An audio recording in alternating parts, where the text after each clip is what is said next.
Welcome to Boys from the Bridge. Everything you need to know, everything you want to know happens right here, right now. Let's get into it. So this is my official channel dedicated to Chelsea Football Club and football in general. We have lots to talk about today. Our main focus is the Brighton game happening in one day. I am so excited about that game. I had a long day at work, but all was on my mind was making a video for the Chelsea game that is happening tomorrow.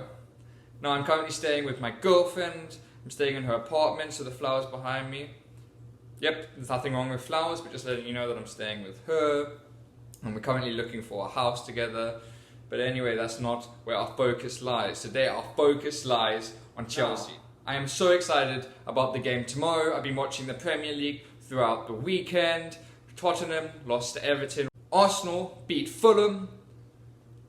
Didn't really enjoy that game. I never really enjoy Arsenal anyway, to be honest. Especially when I see Willian in the Arsenal shirt. Still can't wrap my head around that one. He never used to cross the ball like that for us. But then he goes and puts it on a plate for the Arsenal player.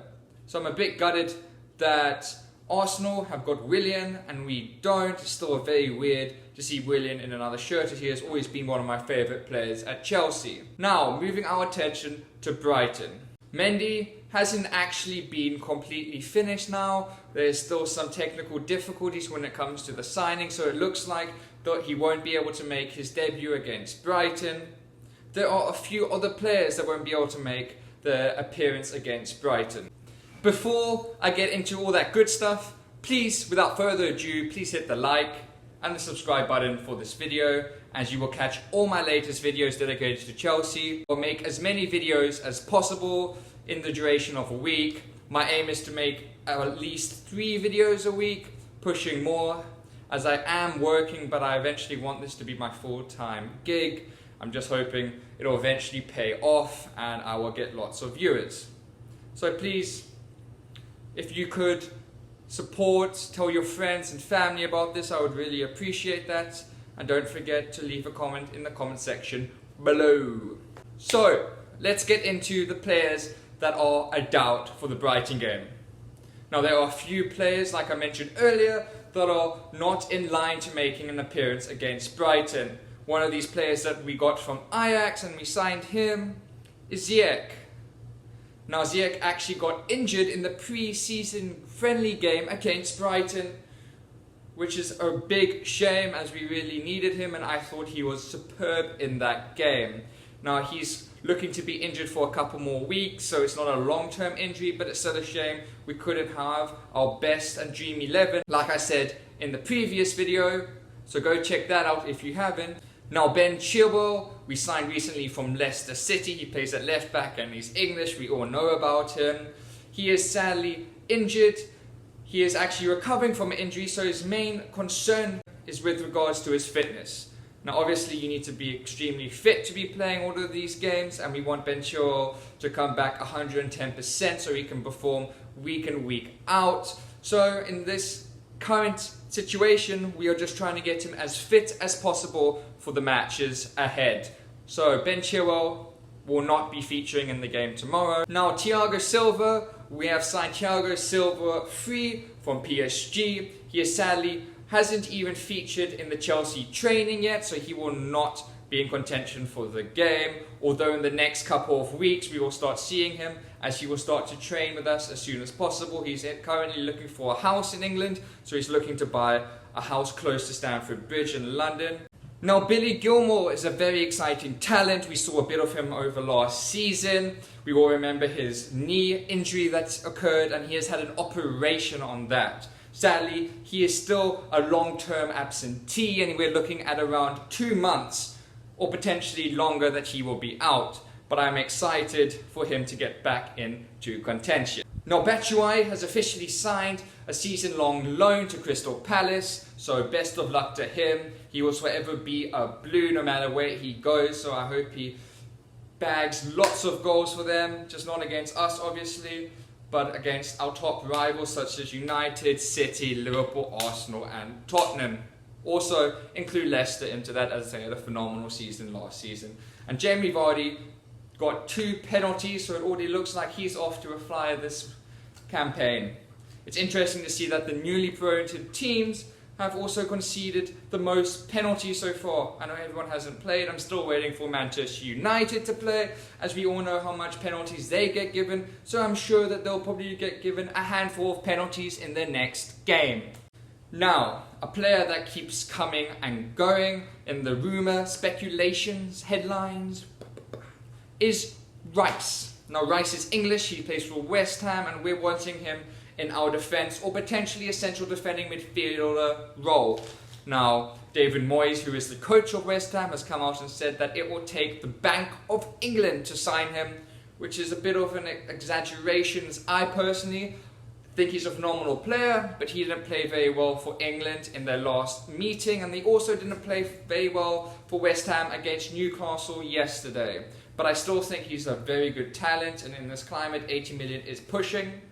Abramovich, who is obviously Chelsea's owner, has given the green light in order to sign him. We are looking to sign him from around £70 million. Now that is a huge amount of money. That's the same amount of money plus minus than we got for Havertz. But this isn't just a £70 million cash offer. We are offering £40 million cash. Now, a player that we are willing to offload, since we've got so many exciting midfielders in our team, is Ross Barkley. We all remember Ross Barkley's screamer against Liverpool last season in the FA Cup.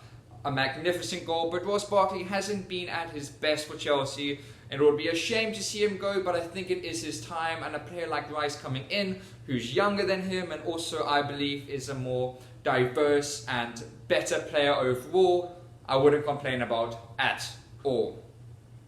So we're looking at Barkley going to West Ham. Now Chelsea evaluate Barkley being around £30 million, which I think is fair, especially in this climate where everyone seems to be so expensive. Another very exciting player that has said he is potentially wanting to leave.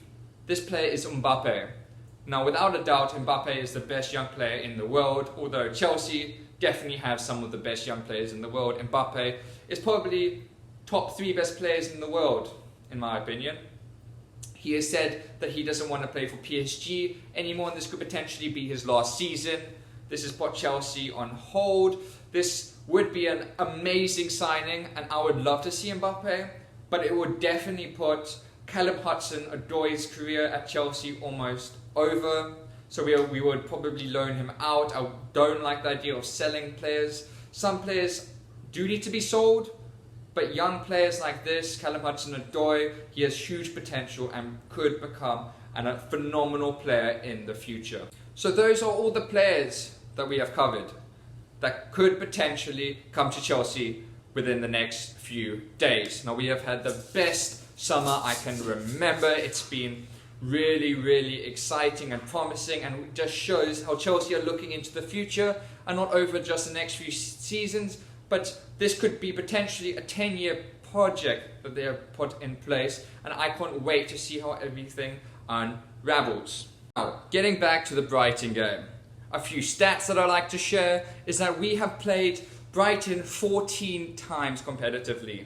Last season was the first time that we actually dropped points against them, but we have beat them 11 out of the 14 times we have played them.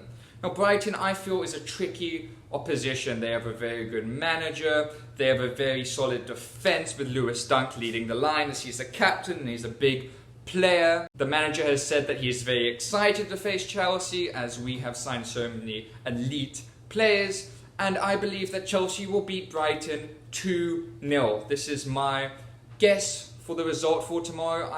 I could be off. I'm hoping that it could be more goals. I won't complain about that at all. But yet again, 2-0, I'll take it. To be honest, we need to get to a good start in this campaign. Over the last few seasons, it's been of a bit of a shaky start. That game that we lost against United really hurt us. And it hurt me personally when we lost 4-0 to them. I hate losing to United. That's probably the team in England that, or scratch that, the team in the world that I love beating the most is Manchester United. Now we all know that we are playing Liverpool this coming Sunday, which is a huge game. Liverpool conceded 3 goals to Leeds this weekend. And if it wasn't for the penalties and Mo Salah scoring a hat-trick, then they wouldn't have won. So it just shows that Liverpool, not just Chelsea, have a leaky defence. So I'm believing that's going to be a cracker of a game and lots of goals are going to be scored. And hopefully, fingers crossed, Chelsea will come out with flying colours. Make that blue flying colours. More about some stats. Now Chelsea are actually the only team in England Brighton have failed to beat. Now that's an interesting fact. I hope that this fact will continue for the rest of my life and further. Brighton have lost 11 of their last 12 games against Chelsea. In all competitions, we drew against them last season, which was a bit of a waste of points, but in the end we managed to get top 4. Would have still been nicer if we got those 2 extra points and we could have leapfrogged United into that 3rd position. Brighton have conceded 26 goals against us and have only scored 3. So I hope this figure continues growing. Obviously the goals conceding and not the goals being scored. I hope that we can score around 3 or 4 goals, although I did predict a 2-0 victory for Chelsea. The players I believe that will score, I'm hoping Timo Werner will score, and Kai Havertz, I believe, will get his first debut goal tomorrow. Chelsea's biggest win against Brighton was in 2017-2018 when we beat them 4-0, and Brighton's biggest win over us was all the way back in the FA Cup. 2-1 victory in 1932-1933, so around 90 years ago they beat us. So it's not happening anytime soon, I don't think, and I don't hope so for that matter. The last home game we played against Brighton, we actually beat them 2-0 at home, and then we didn't do so well against them away, and we sadly drew against them. Now, looking into how we can beat them.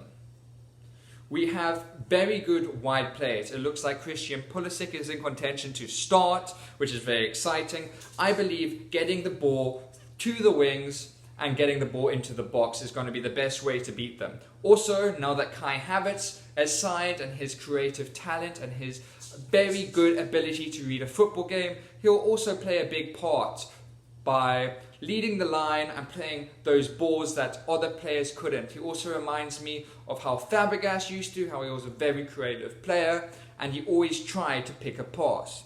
It's going to be interesting to see how Christian Pulisic, Kai Havertz and Timo Werner all link up tomorrow. They also all speak German. This is due to Pulisic's time in Germany when he played for Borussia Dortmund. But yes, I am very keen to see how all these players link up. One player that I hope doesn't fall behind in the ranks at Chelsea. This player goes by the name of Ruben Loftus-Cheek.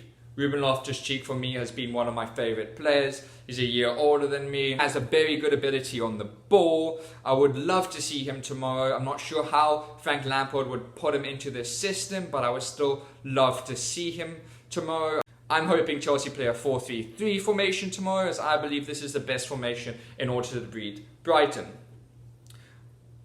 My prediction for the starting team is going to be Kepa in goals. You're going to have Azpi on the right, or Reece James on the right potentially, and then on the other side is probably going to be Azpi, as I believe Azpilicueta will start. You're going to have Zuma and Rudiger in the defence. Then in the mid, you're going to have Kante, Kovacic, Kai Havertz, and then the front three is going to be Timo Werner, Pulisic, and on the right side, Callum Hudson-Odoi.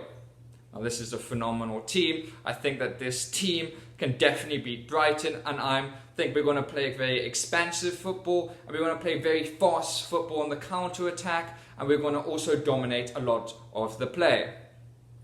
I am extremely excited about this game tomorrow. I will be making a video soon after the game, telling my analysis and my reviews and player ratings of how everyone did. But until then, I can't wait for the next video and for Chelsea. But till then, see you later.